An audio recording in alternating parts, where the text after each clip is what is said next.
Hello friends, welcome to YouTube channel target achiever. तो friend, जैसा कि हमने कल की वीडियो में ऐतिहासिक काल का भाग 4 कंप्लीट कर लिया था, तो आज की हम नई वीडियो में कत्यूरी राजवंश का भाग 5 लाए हैं, यानी कि जो हमारा उत्तराखंड इतिहास का भाग 5 लाए हैं। तो हमने कत्यूरी राजवंश से जितने भी संबंधित तथ्य हैं वो इस वीडियो में हमने फैक्ट वाइज डिवाइड किए हैं, तो फ्रेंड जिससे कि आपको समझने में इन क्वेश्चनों को आसानी हो। तो फ्रेंड्स, बिल्कुल भी टाइम को वेस्ट न करते हुए हम अपने क्वेश्चंस की तरफ बढ़ते हैं। तो हमारा आज का टॉपिक है उत्तराखंड में कत्यूरी राजवंश। तो हम पहले पॉइंट की तरफ चलते हैं कि हर्षवर्धन की मृत्यु के पश्चात लगभग 700 ईस्वी में कत्यूर घाटी में कार्तिकीपुर यानी कि जो बैद्यनाथ के पास अल्मोड़ा में केंद्र बनाकर बसंत देव ने अपने स्वतंत्र राज्य की स्थापना की। यानी कि जो अल्मोड़ा के पास बैजनाथ स्थान है, वहाँ पर बसंत देव ने स्वतंत्र रूप से कार्तिकपुर राजवंश की स्थापना की। यानी कि जब यहाँ पे मौर्यों का शासनकाल यहाँ पर कुडिंदों का समाप्त कर बसंत देव ने कार्तिकपुर राजवंश की स्थापना की। यानी कि जो मौर्यों के अधीन थे हमारे कुडिंद कुडिंद जो थे हमारे मौर्यों के अधीन थे, तो उनको समाप्त करके यहाँ पर कार्तिकपुर राजवंश की स्थापना बसंत देव ने की थी। तो नेक्स्ट पॉइंट पर आते हैं कि बसंत देव के क्षेत्र के अंतर्गत हमारे जो बसंत देव का क्षेत्र था, यानी कि जो राज्य क्षेत्र था, वो गढ़वाल कुमाऊं यानी कि जो उत्तर प्रदेश में इस समय उत्तराखंड है वहाँ तक उसका जो राज्य क्षेत्र था विस्तृत था। कहाँ तक? उत्तर प्रदेश के रुहेलखंड तक जो उसका राज्य क्षेत्र विस्तृत था। नेक्स्ट पॉइंट है कि कत्यूर घाटी में उदित होने के कारण इतिहास में अल्मोड़ा को क्या कत्यूरी राज्य के नाम से भी जाना जाता है। जो हमारा अल्मोड़ा जो क्षेत्र है वो कत्यूर घाटी में उदित होने का क्या कत्यूरी राज्य के नाम से जाना जाता है।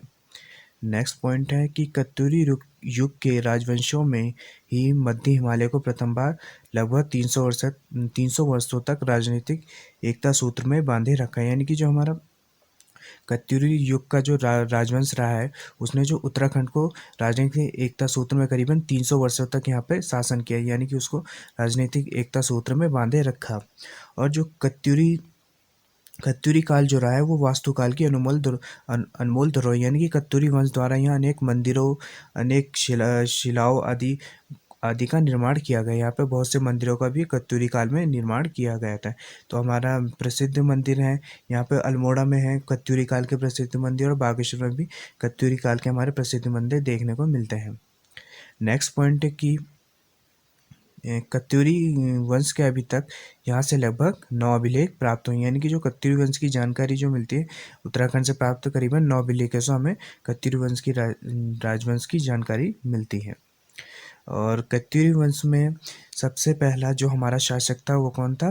बसंत देव। तो और सबसे पहला राजवंश भी किसका था? बसंत देव का ही राजवंश था, जिसका जो प्रमाण मिला, यानी कि जो बसंत देव का राजवंश था उसका प्रमाण बागेश्वर प्राप्त त्रिभुवन राज के शिलालेख से ज्ञात होता है। यानी कि जो कत्यूरी वंश का बसंत देव राजवंश था वो बागेश्वर से प्राप्त त्रिभुवन राज के शिलालेख से प्राप्त हुआ। यानी कि जो हमारा प्रथम कत्यूरी राजा था वो कौन था? बसंत देव था।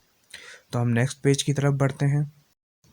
तो हमारा नेक्स्ट पॉइंट है कि कत्यूरों ने जो अपनी प्रथम राजधानी वो कार्तिकेयपुर जोशीमठ में स्थापित की। कहाँ? कार्तिकेयपुर जोशीमठ में। जो कार्तिकपुर स्थान है जो हमारा वो जोशीमठ में है। कहाँ? जोशीमठ में है। नेक्स्ट पॉइंट है कि बागेश्वर से प्राप्त जो हमारा अभिलेख था, यानी कि शिलालेख था त्रिभुवन राज का, वो उसमें बसंत देव को किसकी परम भट्टारक महाराजाधिराज परमेश्वर की उपाधि मिली है। यानी कि जो हमारा बागेश्वर प्राप्त लेख था उसमें बसंत देव को कौन सी उपाधि मिली है? परम भट्टारक महाराजाधिराज परमेश्वर की उपाधि मिली है। नेक्स्ट पॉइंट पे आते हैं कि बसंत देव ने बागेश्वर में देव मंदिर के लिए स्वर्णवेश्वर नामक ग्राम दान में, यानी कि जो हमारा बागेश्वर में स्वर्णवेश्वर नामक उस समय कत्यूर राजवंश के समय जो स्वर्णवेश्वर नामक ग्राम था उसको बसंत देव ने देव मंदिर के लिए दान दिया था। नेक्स्ट पॉइंट है कि बागेश्वर लेख में ही बसंत देव के वंश के पश्चात खरपर देव के वंश का उल्लेख मिलता है। तो जब वहाँ पर खरपर देव के वंश का उद्भव हुआ तो उसने बसंत देव के राजवंश को समाप्त करके खरपर देव नाम से नए वंश का उजागर किया। यानी कि वहाँ पर खरपर देव के वंश का उद्भव हुआ, नए वंश खरपर के वंश का उद्भव हुआ। नेक्स्ट पॉइंट पे आते हैं कि खरपर कन्नौज के नरेश यशोवर्मन का समकालीन माना जाता है। जो हमारे कन्नौज के राजा उस समय नरेश यशोवर्मन थे, तो खरपर क्या है उस उनके समकालीन था। तो खरपर की वंशावली इस प्रकार है। तो खरपर की वंशावली में सबसे पहले खरपर आया, फिर उसका पुत्र कल्याण राज और त्रिभुवन राज था। और जो त्रिभुवन राज देव था, वो राजा कल्याण राज और रानी लद्दा देवी का पुत्र था। जो किसका? कल्याण राज रानी लद्दा देवी का पुत्र कौन था? त्रिभुवन राज था। हमारा नेक्स्ट पॉइंट है कि त्रिभुवन राज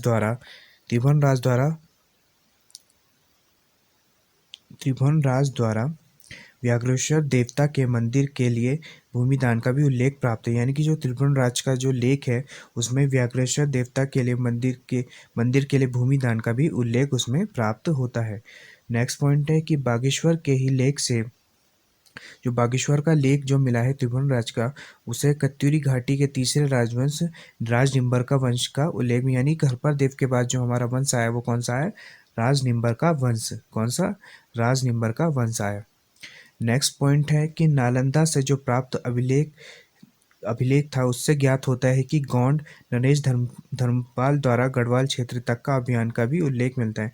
जो नालंदा से हमें अभिलेख मिला है, उसमें जो है गढ़वाल क्षेत्र तक के अभियान का भी अभिलेख मिलता है। जो हमारा गौंड नरेश धर्मपाल था, जो कहाँ का? बंगाल का शासक था।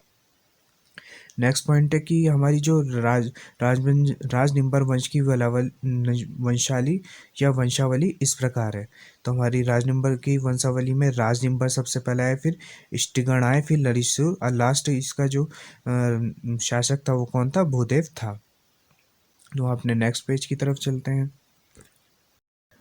तो हमारा नेक्स्ट पॉइंट है कि राजनिंबर के पश्चात इसका पुत्र इष्टिगण, यानी कि जो राजनिंबर का जो पुत्र था इष्टिगण, वो परम भट्टारक महाराजाधिराज परमेश्वर की उपाधि से गद्दी पर बैठा। यानी कि जो इष्टिगण था वो परम भट्टारक महाराजाधिराज परमेश्वर की उपाधि पाकर गद्दी पर बैठा। नेक्स्ट पॉइंट है कि जो हमें पांडुकेश्वर से ताम्रपत्र अभिलेखों में जो है इष्टिगण तथा रानी व्यगदी के पुत्र ललित सूरदेव का उल्लेख, जो हमारे चमोली से पांडुकेश्वर ताम्रपत्र जो प्राप्त हुए हैं, उसमें जो है इष्टिगण तथा रानी व्यगदी के पुत्र के रूप में ललित सूरदेव की पहचान की गई है। किसकी? ललित सूरदेव की पहचान की गई है इष्टिगण तथा रानी व्यगदेवी के पुत्र के रूप में। और नेक्स्ट पॉइंट है कि राजनिंबर वंश का अंतिम शासक कौन था? हमारा भूदेव था। यानी कि जो हमारा राजनिंबर वंश का अंतिम शासक था वो था भूदेव। तो फ्रेंड्स, कैसी लगी आपको ये वीडियो? कमेंट सेक्शन में लिखकर ज़रूर बताएं। तो फ्रेंड्स, इसका अगला भाग हम अपनी कल की वीडियो में, नेक्स्ट वीडियो में लाएंगे, जिसमें हम सलोरदित्य वंश का अध्ययन करेंगे। तो फ्रेंड्स, वीडियो को लाइक और शेयर करें और चैनल को सब्सक्राइब जरूर करें। Thank you.